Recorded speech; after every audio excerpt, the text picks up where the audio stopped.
Hi guys, welcome to How to Maximize. In this video, I'm going to show you how to delete one photo from multiple photos on Instagram, right? So let's go into the Instagram. We have to go to our profile section, which is on bottom right side corner. So click here, and after that you can see that the post has 3 photos, right? So how I can delete just only one photos and I don't want to delete the other 2 photos, right?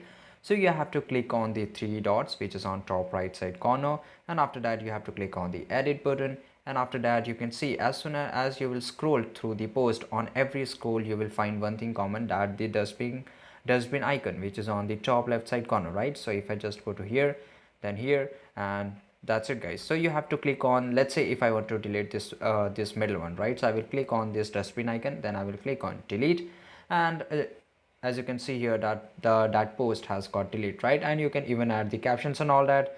So that's it, and after that just click on the check mark after doing all that, right? So click on the check mark which is on top right side corner, and after that it will take a few seconds, and this is not getting saved just because of error. So that's it guys, and this is pretty easy. I hope you found this video really useful, and if you did, leave a comment down below. Make sure to like this video, subscribe to the channel, and see you guys in the next video.